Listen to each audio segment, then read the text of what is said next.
শুরু হচ্ছে আমাদের নেপাল পর্বের দ্বিতীয় অধ্যায়। আজ আমরা ইন্ডিয়া ছেড়ে নেপালে ঢুকব। সকাল থেকেই এক্সাইটমেন্ট ছিল একদম তুঙ্গে, তবে অল্প বিস্তর ভয়ও লাগছিল। জীবনে প্রথমবার বিদেশের মাটিতে পা রাখতে চলেছি, জানি না কি হবে। চলো দেখে নেওয়া যাক আমাদের নেপালের প্রথম দিন কেমন কাটলো।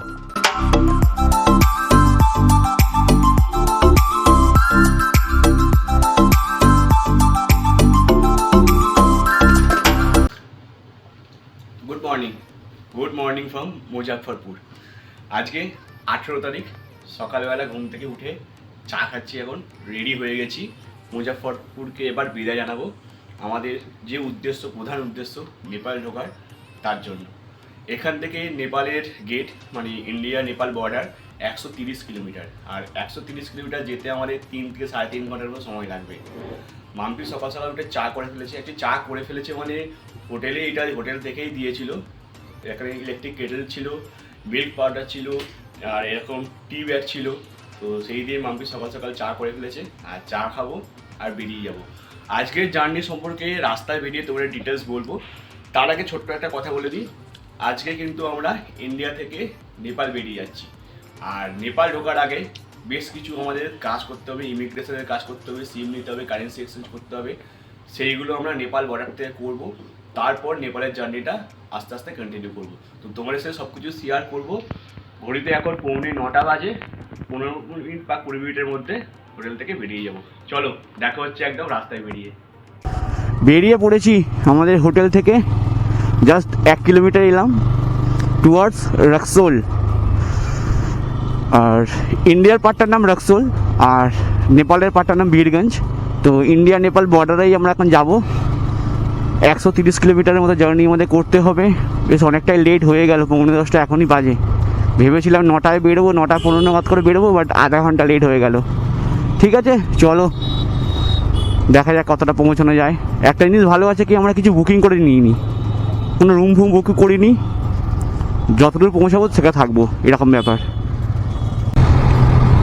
রোদ উঠেছে কিন্তু আবার ঘুরে ঘুরে বৃষ্টিও চলে এলো আবার।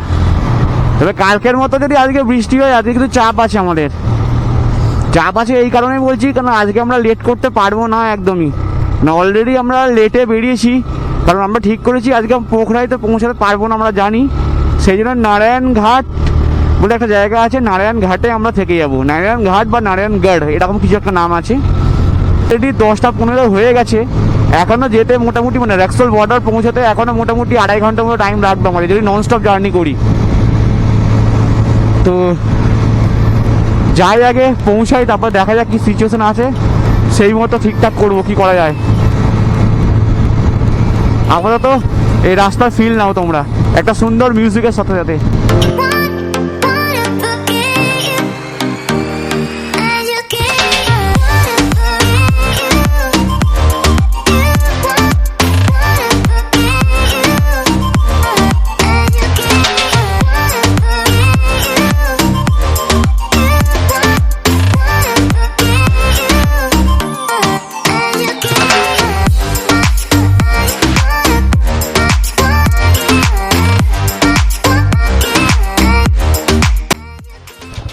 রাস্তায় যাচ্ছিলাম, হঠাৎ করে মাম্পি একটা জিনিস দেখতে পেলো। সামনে দেখো লিচু গাছ, পুরো লিচু ভর্তি হয়ে আছে। যাওয়া তো যাবে না, নয়তো যেতাম একবার ভিতরে বাগানে। যাওয়ার রাস্তা ওই দিক দিয়ে আছে। যা দেখছো সবটাই এখানে লিচু গাছ, পুরো লিচু ভর্তি। লোকে বলে মুজাফরপুরের লিচু বিখ্যাত, চোখের সামনে দেখতে পেলাম। যদিও মুজাফরপুর থেকে অনেকটা আগে এগিয়ে এসেছি, বাট লিচু গাছ দেখো একবার, সবগুলো ওই দিকেও আছে, এইগুলো সবটাই পুরো লিচু বাগান একদম। প্রথমবার লিচু গাছ দেখলাম এরকমভাবে, এতগুলো লিচু গাছ একসাথে দেখলাম। উঠে গেছি এখন আমরা NH-27-এ। আমি আগেও ভিডিওতে বলেছি, এই NH-27 হলো ইন্ডিয়ার সেকেন্ড লংগেস্ট ন্যাশনাল হাইওয়ে, যেটা গুজরাটের পোরবন্দর থেকে স্টার্ট হয়েছে আর আসামের শিলচর পর্যন্ত চলে গেছে।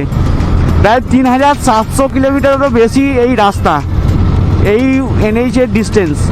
আর এখন আমরা NH-27-এর উপর থাকবো প্রায় 31 কিলোমিটার। অনেকটা রাস্তা খুব ভালোভাবে কভার করে দিতে পারবো আশা করছি। আমরা এর আগে অনেকবার NH27 মানে NH27 রান করেছি। আর এই NH27টাই কিন্তু এই রাস্তাটা পিছনে গিয়ে পূর্ণিয়া হয়ে ডালখোলার সাথে মিশেছে। তোমরা জানো অনেকে যারা শিলিগুড়ি যাও বাই রোড।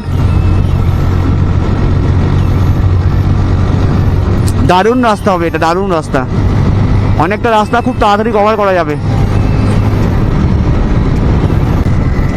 আজকের দিনের ফার্স্ট টোল প্লাজা, ডে সেকেন্ডের।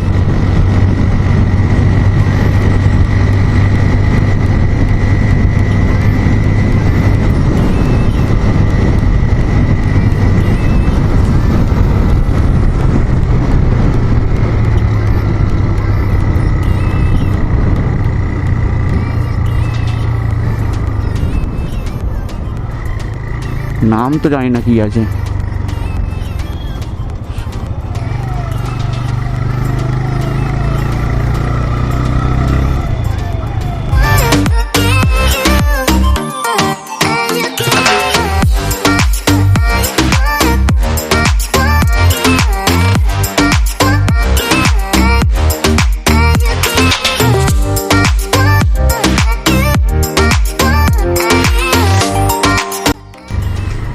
এক পশলা বৃষ্টিও হয়ে গেল এর মধ্যে, দেখতেই পাচ্ছ রাস্তা ভিজে।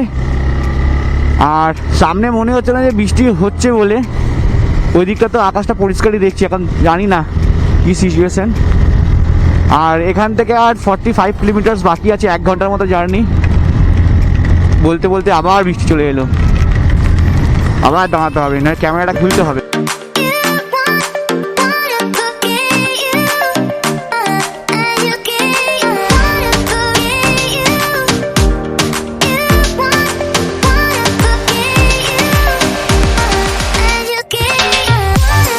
ফাইনালি আমরা চলে এসেছি একদম নেপালের গেটে। এই সেই জনপ্রিয় গেট, যে গেটে দাঁড়িয়ে ফটো না তুললে হয় না, মানে জাতি আমাদের মেনে নেবে না। তো গেটে দাঁড়িয়ে ফটো তোলা হয়ে গেছে আমাদের অলরেডি। ফটোগুলো ইনস্টাগ্রামে আমি পোস্ট করেও দিয়েছি, তোমরা ইনস্টাগ্রামে গিয়ে ফেসবুকে গিয়ে দেখতে পারো। আর পিছনে একদিকে ইন্ডিয়া একদিকে নেপালের হাত এরকম দেখা যাচ্ছে। আর গেটে দাঁড়িয়ে আছি, ঘড়িতে সময় এখন দুপুর 1:15। বৃষ্টির জন্য অনেকটা টাইম ওয়েস্ট হয়ে গেছে আমাদের, তবুও শেষ পর্যন্ত বৃষ্টিকে উপেক্ষা করেই আমরা বেরিয়ে এসেছি। কেন আর মন মানছিল না, মানে কতক্ষণে পৌঁছাবো সে ভেবে। তো যাক, শেষ পৌঁছে গেলাম। এবার ভিতরে যাব, ইমিগ্রেশনে কিছু কাজ আছে। যদিও ইমিগ্রেশনের কাজ একজন করে দিচ্ছে অলরেডি, মুন্নারা চলে এসছে। তো যাই, এখন মুন্নারার সাথে আলাপ করাবো, আর তারপরে বাকি কথা তোমাদের সাথে শেয়ার করছি। নেপালের গেট থেকে ঢুকে আমরা ভানসার বানালাম। অ্যাকচুয়ালি সত্যি কথা বলতে ভানসার বানাতে লাগেনি আমাদের। সামনে যে লোকটা দেখতে পাচ্ছ মুন্না ভাইয়াই আমাদের জন্য সব কিছু করে দিয়েছে। ভানসার বানানো থেকে আরম্ভ করে সব কিছু। ইভেন মুন্না ভাইয়ার দোকানে এখন আমরা দাঁড়িয়ে আছি।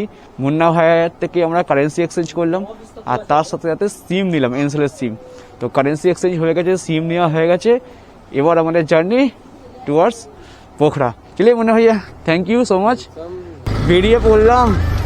পোখরা আজকে যেতে পারবো না আমি শিওর, তাই ঠিক করেছি নারায়ণঘাটে আজ থেকে যাব।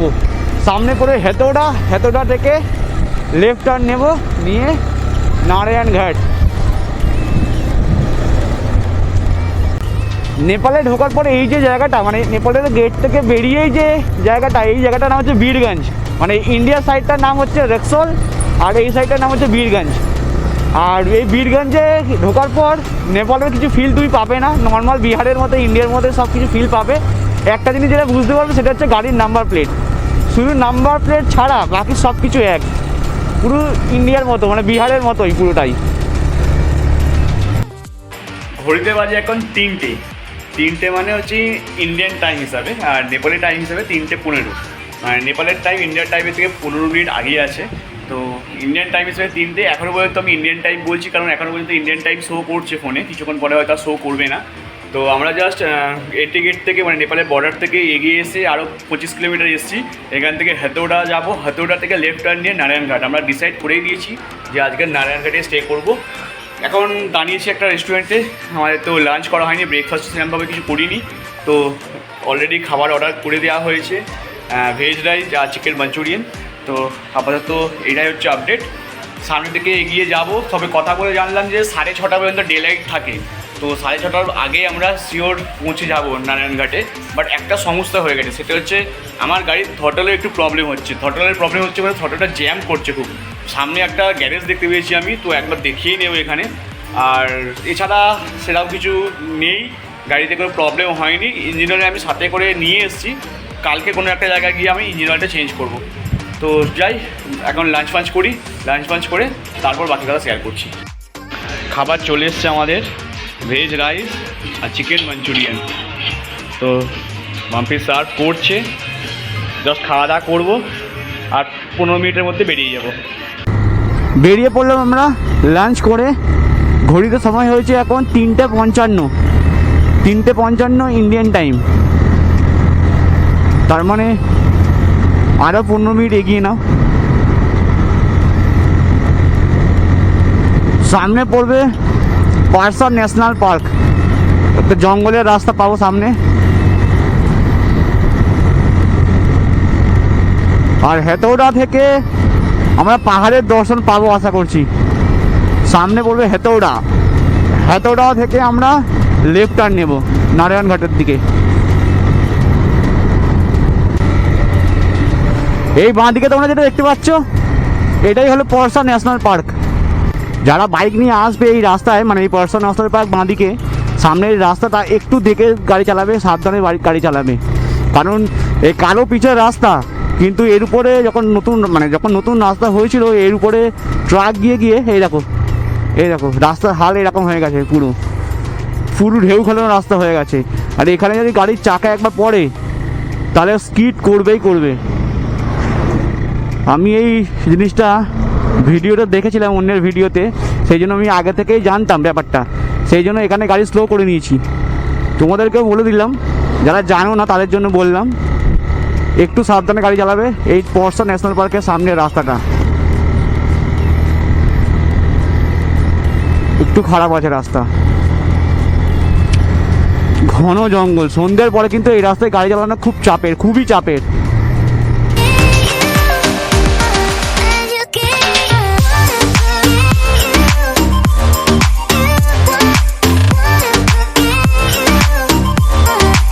অ্যাক্সিলারেটর কেবিলের একটু প্রবলেম হচ্ছিল, তোমাদের যেমন জানালাম। তো যেতে রাস্তায় একটা টিভিএসের সার্ভিস সেন্টার দেখতে পেয়েছি, অথরাইজ সার্ভিস সেন্টার। তো চলে এসেছি সার্ভিস সেন্টারে এসে রিকোয়েস্ট করলাম, গাড়ি রাখা আছে এখানে, অ্যাক্সিলারেটর কেবিল চেঞ্জ করে দেবে। তো অ্যাক্সিলারেটর কেবিল চেঞ্জ করবো, টুকটাক একটু দেখিয়ে নেবো গাড়িটা, কেন সামনে বুঝতেই পারছো একটা অ্যাডভেঞ্চার রাইড হতে চলেছে। মেন অ্যাডভেঞ্চার তো কাল থেকে শুরু হবে, আর সেই জন্যই অ্যাক্সিলারেটর কেবিলটাও চেঞ্জ করে নিচ্ছি এখান থেকে। আর রিস্ক নিলাম না, সামনে এগোবো না। আর তার সাথে সাথে টুকটাক কিছু গাড়িটা দেখিয়েও নেবো একবার। তো যাই হোক, কাজ কমপ্লিট করি, তারপর বেরিয়ে কথা হচ্ছে।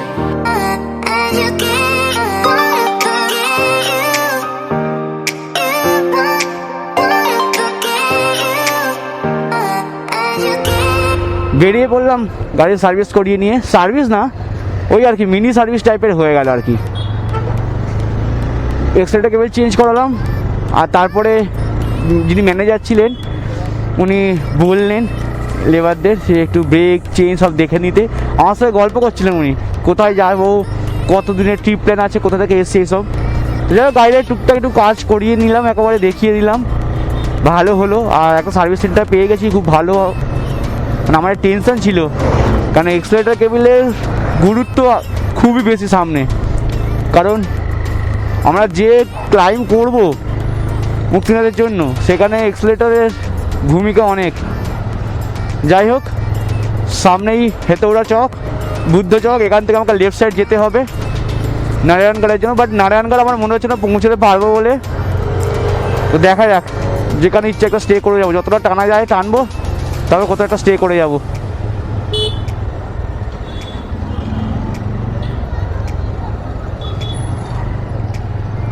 হেতৌড়া ক্রস করে এখন একটা হনুমানজির মূর্তি, বিশাল বড় মূর্তি। জয় হনুমানজি, জয় বজরংবলী। আর হেতৌড়া থেকে আমরা লেফট টার্ন নিলাম, আর স্ট্রেট চলে যাচ্ছে কাঠমান্ডুর দিকে। আর এই সাইডে হচ্ছে নারায়ণগড় থেকে পোখরা, মুক্তিনাথ সবই এই দিকে। চলো এবারে টানা যাক ফাইনাল ল্যাপে।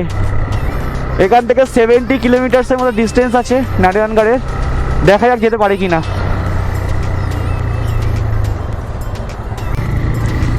রাস্তার অবস্থা কিন্তু খুব একটা ভালো না। আমি বলবো দিনের বেলাতেই এই রাস্তা ক্রস করে নেওয়া ভালো, কারণ একদিকে জঙ্গল আর তার উপরে রাস্তার মানে অবস্থা খুবই শোচনীয়। ভাঙা চোরা রাস্তা, তার উপরে যেরকম দেখালাম পিচের উপরে গাড়ির টায়ার গিয়ে গিয়ে পুরো মার্ক পড়ে গেছে একদম, সেই টাইপের রাস্তা, একদমই ভালো রাস্তা নয়।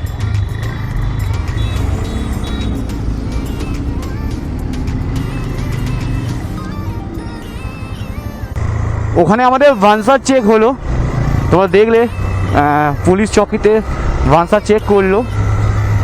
আর এদিকে জঙ্গল শেষ আর হচ্ছে না, বললাম না পারসা ন্যাশনাল পার্ক পুরোটা অনেকটা বড় এরিয়া নিয়ে এই সেই জঙ্গল, এখন চলবে এই জঙ্গল।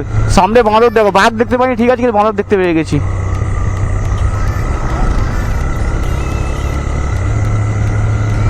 হ্যাঁ, যেটা বলছিলাম রাস্তার অবস্থা কিন্তু খুব একটা ভালো না, কারণ ভাঙাচোরা রাস্তা, একটু যদি ডিসব্যালেন্স হয়ে যায় খুব বড় অ্যাক্সিডেন্ট হতে পারে। সেই জন্য আমি বলবো যে এই রাস্তাটা তোমরা দিনের বেলার দিকেই ক্রস করে নিও, সন্ধ্যের পরে কিন্তু অবস্থা খারাপ হয়ে যাবে। হ্যাঁ, যারা এর আগে এসেছো তারা হয়তো অনেকে জানো, সেক্ষেত্রে ঠিক আছে, বাট যারা একদম নতুন ফার্স্ট টাইমের জন্য নেপাল আসছো তাদেরকে বলবো এই রাস্তা সন্ধ্যেবেলা ক্রস করো না, না করাই ভালো।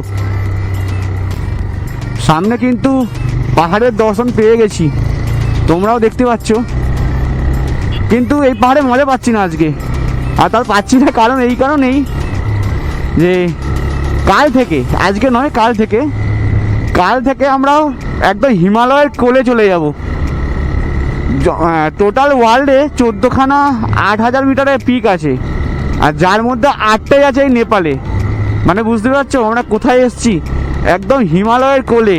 আর কালকে আমরা পোখরা ঢুকবো যখন, তখন ওখান থেকে অন্নপূর্ণা, ধৌলাগিরি, ফিস্টেল সব দেখা যাবে, সব 8000 মিটারের বরফাবৃত পিক। তাই আজকে আপাতত ছোটো ছোটো পাহাড়গুলো দেখেই মন খুশি রাখছি। কিন্তু একটা সমস্যা হচ্ছে, সেটা হচ্ছে যে এক তো এই রাস্তা একটু খারাপ, তোমার দেখালাম, আর তার উপরে বৃষ্টি আমাদের পিছু ছাড়ছে না। আমার মনে হচ্ছে আবার বৃষ্টি আসবে এক্ষুনি, আকাশে মেঘ জমেছে ভালোই, আর এখন যদি এবার বৃষ্টি এসে যায় ব্যাস।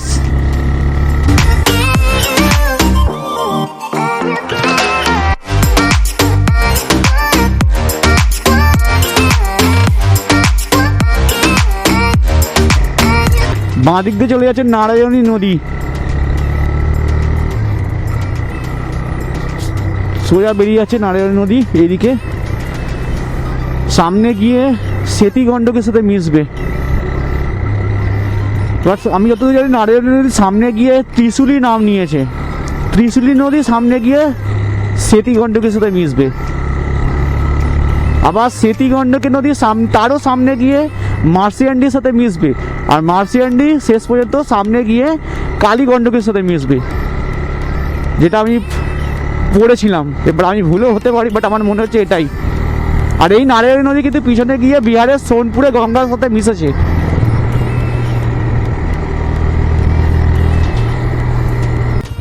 রাস্তায় যেতে যেতে হঠাৎ করে দাঁড়িয়ে গেলাম, সূর্য অস্ত যাচ্ছে, এখানে সবুজ ক্ষেত, এদিকটা পাহাড়, এর থেকে অপরূপ দৃশ্য কি হতে পারে তোমরা বলো।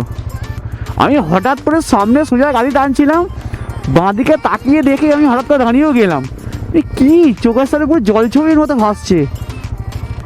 কোনো কথা হবে না, কোনো কথা হবে না, এই দৃশ্যের কোনো কথা হবে না, অতুলনীয়। চলো এগোনো যাক। সন্ধে কিন্তু হয়েই গেল, ঘড়িতে সময় এখন 7টা, নেপালি টাইম হিসেবে 7টা, আর সবে সন্ধে হলো। আজ থেকে 5 মাস আগে আমরা অরুণাচলে ছিলাম, যখন অরুণাচলে ঢুকছিলাম যেদিন, সেদিনকে 4:15 সময় ঘুটঘুটে অন্ধকার হয়ে গেছিলো। আজকে সন্ধ্যে 7টা বাজে সবে, এখনো হালকা হালকা লাইট আছে। মানে আমরা সেদিনকে কোথায় ছিলাম, আজকে কোথায় এসছি দেখো। যাই হোক, তো এখান থেকে নারায়ণগড়ের ডিস্টেন্স দেখাচ্ছে আর 25 কিলোমিটার, তো আমরা নারায়ণগড়টা পৌঁছে যাবই। বাট নারায়ণগড়ের 10 কিলোমিটার আগে থেকে পড়বে কিন্তু চিতওয়ানের জঙ্গল, ওটা একটু রিস্কি হয়ে যাবে, বাট তবু আমি দেখছি গাড়ি ঘোড়া অনেক যাচ্ছে আসছে, সমস্যা হবে না। আমি একদম ধীরে সুস্থে গাড়ি চালাচ্ছি, একদম আস্তে আস্তে, কারণ রাস্তাটা একটু খারাপ আছে এখানে, বাট যাওয়ার মতো। দেখতেই পাচ্ছ অনেক গাড়ি ঘোড়া আসছে ওই দিক দিয়ে। আমরা চিতওয়ান ঢুকে গেলাম। এই জায়গাটার নাম চিতওয়ান, আর জঙ্গলটা একটু সামনে, মানে 2-3 কিলোমিটার সামনে পাবো। বাট একটা জিনিস দেখলাম যে প্রচুর গাড়ি কিন্তু আছে, মানে যাচ্ছে আসছে। আমার মনে হয় না খুব একটা সমস্যা হবে বলে সন্ধ্যের দিক করে। হ্যাঁ, যদি রাত হয়ে যায় হয়তো আলাদা ব্যাপার, হয়তো গাড়ি ঘোড়া কমে আসবে, সেটা একটা চাপ হয়ে যেতে পারতো। বাট যেহেতু সন্ধ্যেবেলা, আমার মনে হয় না খুব একটা সমস্যা হবে বলে। হওয়ার কথাও নয়, অনেক গাড়ি আছে, অনেক গাড়ি। এই তো আমরা জঙ্গল এরিয়াতে ঢুকছি এবার আস্তে আস্তে।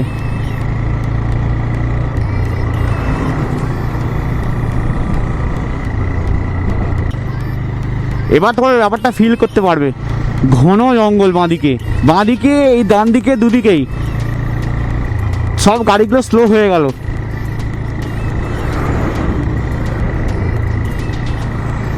স্লো যাচ্ছে, কারণ এখানে বোর্ডে লেখা আছে যে elephant crossing zone, tiger crossing zone. সব গাড়ি স্লো হয়ে গেল ওই জন্য এখানে। আর আমি সামনে এই ট্রাকটাকে ফলো করতে করতে যাচ্ছি। এই ট্রাকটাকে আমি ওভারটেক করবো না। এরকম টাইগারের ফটো দেওয়া আছে, তোমার বোর্ডে বুঝতে পারছো কিনা জানি না। এরকম এই সামনের ট্রাকটাকে আমরা ফলো করবো।